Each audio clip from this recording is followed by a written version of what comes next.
Nice mahogany body blank, but it's kind of plain, kind of lonely. I think this will work out really well. This quilted maple, we'll resaw it and use it as a top. But this is the start of it. Welcome to Dave's World, by the way. This is going to be a really comprehensive project where we really challenge ourselves. So.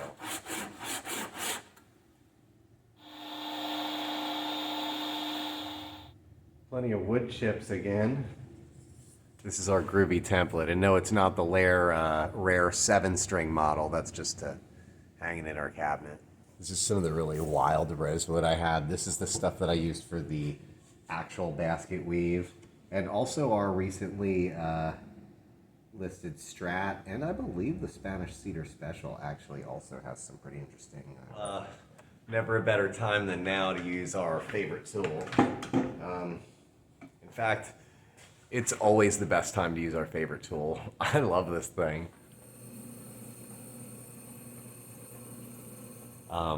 This quilted maple is pretty insane. So we're gonna do like a PRS style kind of finish on here with the crazy dyes, and it's just gonna be a really cool guitar.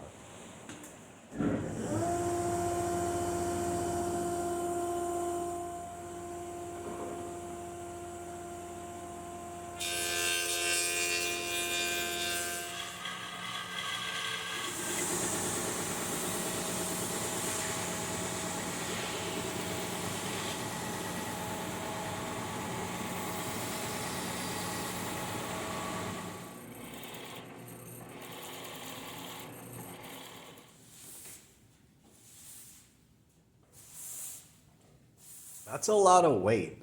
And once that's removed, being a thin line and being mahogany, that's already light to begin with, this thing's gonna be really special. It won't be fragile. I thought of doing it out of Spanish cedar, and I will say my Spanish cedar is really nice and really solid. It's just a little bit tough to hollow out the Spanish cedar. I think it would be a little bit flaky as well, so this is working really good for us. You actually can't believe the heat you get from the router coming off of the chamber. It like comes up at you like working on an engine, except it's a lot better than working on an engine. We have our beautiful African mahogany neck with our beautiful rosewood. That's kind of a stereotypical neck construction, just slightly different, but for the most part the same as how I make them. But this beautiful quilted maple, it's going to be absolutely gorgeous. I have it book matched. I resawed it myself out of I think it was like a 5/4 piece. But here's our chambering, and I have everything kind of mapped out. We'll do our routing later for the controls and everything, but this will just be everything that's hidden. I'm going to glue this up. We'll revisit when I get that done, because this is going to be a lot of clamping. It'll be a pretty advanced glue up, so I don't know if I'll be filming too much of it. So a bit comprehensive here, but we have our clamping done. So we'll let this sit for quite a while, about a day, and then we'll take our clamps off and surface it, get it really flat, and then we can start cutting it up. So. Got to organize all these, put all these clamps back. Okay, so this is very nice. We have all of our lines kind of marked out here as far as where the template will go, but I'm going to surface it now and get it all flat, front and back, and then we will resume.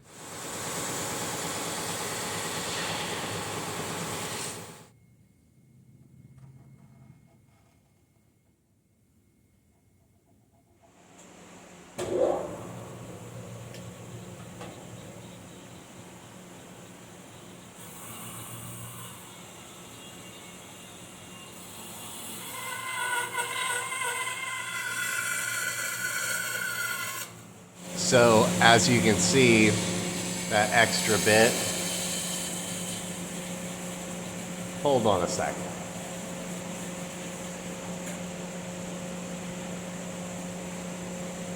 That dust collector flap will get very shaky just at certain points, so you have to kind of have it set just right. Anyways, this guitar looks a little bit different because it's getting a set neck, so we left a little bit more meat on the bone for this one. Like a Gibson where it has a neck angle to it, it'll still be a flat neck angle, but traditional, still cool. It's always great to spend these dark winter evenings with our favorite tool. And we've made quite a few wood chips. So we'll clean this up and route a little bit out this set neck. It's gonna look so crazy with the contours and everything. We aren't gonna do a contoured body, but the heel itself will be real sculpted. So it's gonna be really cool. A lot of binding on this one too.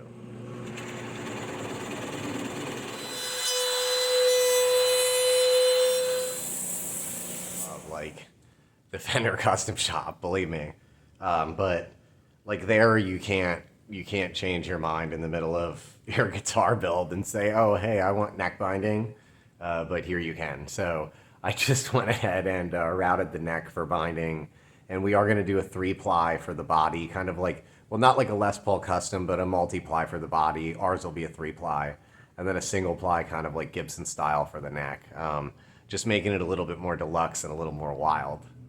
We have this little like set screw and our vice grips, of course. Put a new bearing on.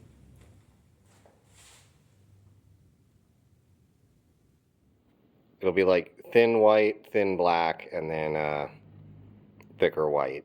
The fact that it's multi-ply, you have to kind of separate it and run your brush through the insides of them and get them all melted.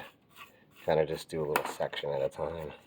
This is gonna get like a 12-inch radius. Everybody's favorite tool we use to cut these down, like a Gibson. So I'm gonna lay these in. I just filed the edge off a little bit here after I chomp these so they line up really good.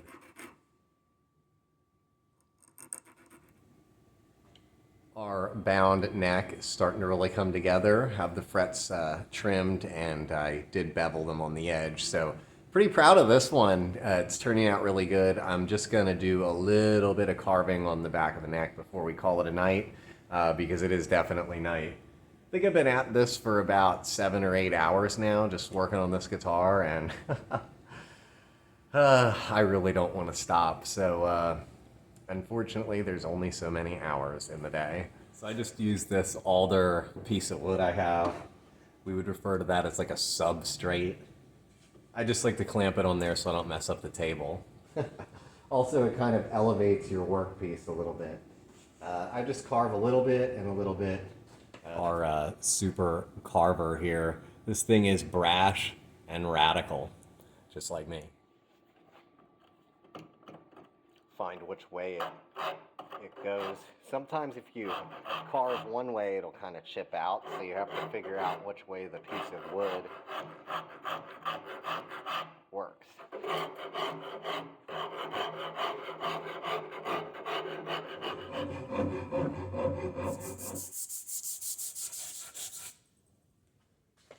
This thing is going to be insane.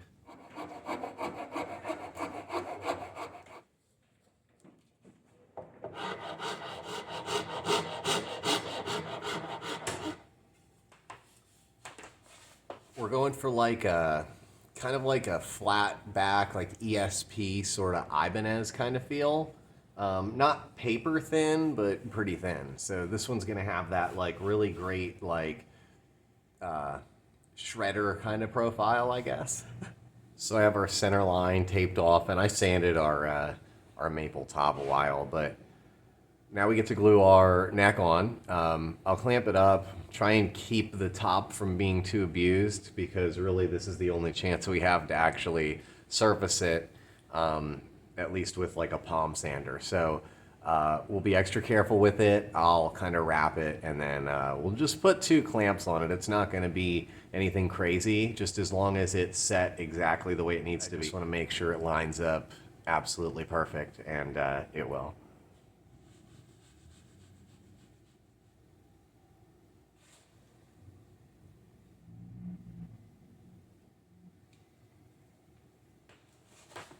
So our glue's really evenly spread out all around.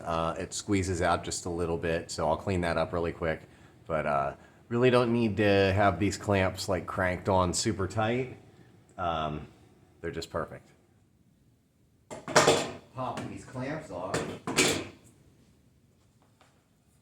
I put that tape over our center line because the rosewood's so dark. But man, this thing is like cool. It's really light. So we'll try and refine it. I mean, it definitely is really strong. But this thing is like super light. It feels like a piece of styrofoam, like a toy. But it's not actually a toy, although me being practically a child and having this much fun, it may as well be. I want this thing to be like ultra high fret access, extremely high upper fret access, super easy. It's gonna feel like a guitar player made it for other guitar players. Having this clamped up, it's kind of like doing an Explorer where you can just sort of clamp it up and work on it. Except obviously it's a little different than an Explorer.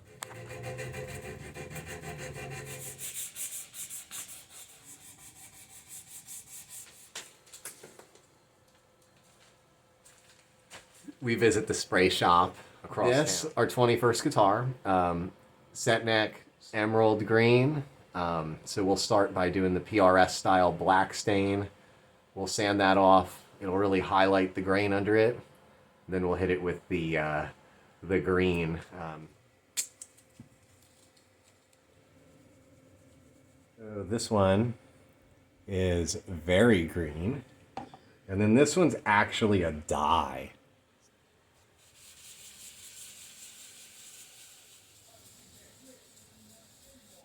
This one gets a gold edge, so we're using our pearlescent shimmer in a bag like we used for Goldfinger. Sort of like, I don't know, like Gibson Les Paul. I'm kind of thinking like back in like 2003, they had these like gecko green ones with quilted maple tops from the custom shop.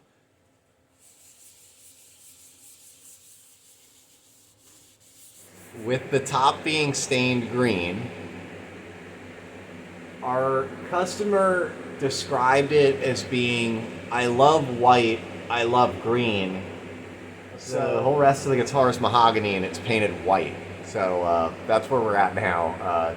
I'm going to pull the tape off, scrape the binding, and get everything ready for clear coat, but we're gonna do one more coat of the white. I just have the whole top taped off, but it's a little shocking to go from that juicy red to this. So it's going to be quite the classic white. I just mixed up a gold paint and taped it off behind the binding. This was kind of our like sort of Gretsch kind of spec without it actually being like sparkle. So I mean, it's still sparkle gold, but it's not as insane as, well, maybe some of our next projects. So all things considered, this guitar has, I've got the crazy top on it, and it's completely lacquered, and just the gold accents on it in general are really unique, with the set neck and just all the white. It's also still like really chambered, really thin. So I'm gonna buff and polish the rest of the guitar and the frets, and we can start our assembly.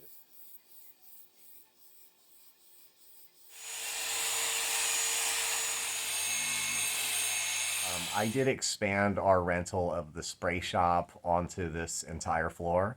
And the reason is simply because we're getting so many orders and so many people from all over the country and world want our guitars. So the art center is fantastic for like planing and millwork. We may still use it for that, but as far as the hours in general, we need to focus a little bit more on everything, and having the spray shop, the buffing, hardwaring, and the wood shop all in one place is going to make it a lot better for us. So that's kind of what we're doing, but we will address the entire place and kind of do like a tour, probably in a couple guitars. It'll just be off and on between this and the art center until this is fully set up, and then we'll do like a full introduction to the new shop. But yeah, we're just doing really good with all of these, and super high gloss. I'm spending a little more time with the buffer, but it's working really good. So we'll just carry on. Be the first thing we cut out on our new bandsaw. Although it seems really strange to have to plug the pickup in, it looks the part, and we're going to wire this one. Because it has a single coil out here, we're going to wire it in parallel, so it'll have a little less output, but it'll kind of still give us a better match. I think that our neck pickup is actually going to work well with this, but once again, it's kind of an experiment. So I got to solder these up and then basically get all this dealt with. So these Snap-on Tools wire cutters are some of the best things I ever bought. That was back in my short but eventful career as an auto mechanic. I used to buy something off of that guy's truck like once every week, at least. New raised logos, so let's give this one a shot. It's like a vinyl.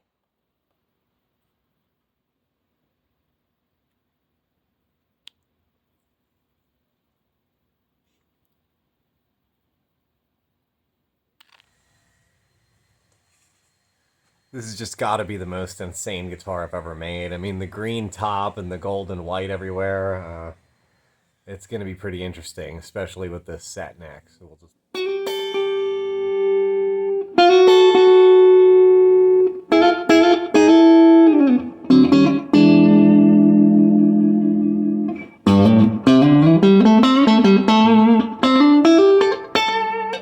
So the first thing I noticed about this guitar is it kind of doesn't really matter what part of the neck you play on or how loud. It just sort of has like a natural compression and a really good balance with the volume all the way up and down the fretboard.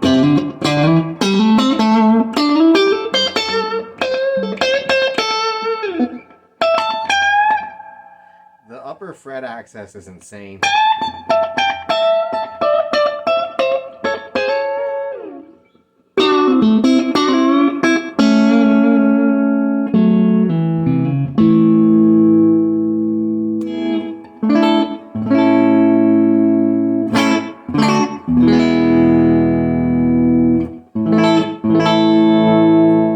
In-between's really chimey, but it's not like get lost in the band chimey. It's like well balanced.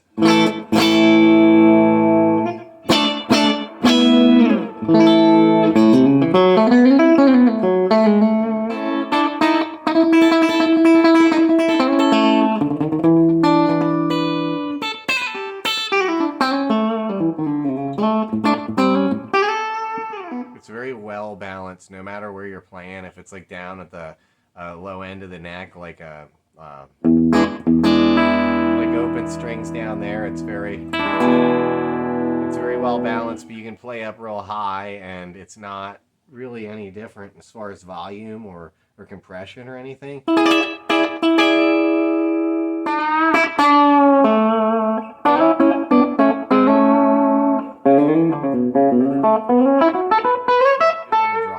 The neck pickup is extra like bluesy. You could play like rock and roll on that.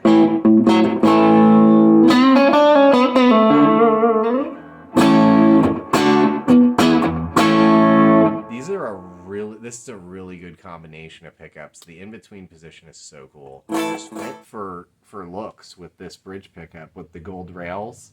As it turns out, the white pickup with gold rails, the chopper, goes really well with the Twang King hands.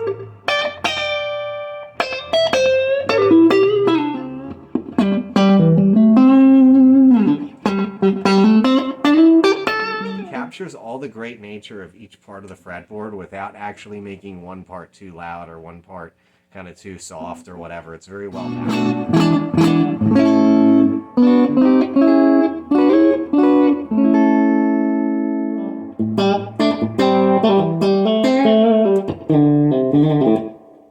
So, Karas Classic, super special guitar, super interesting with that set neck.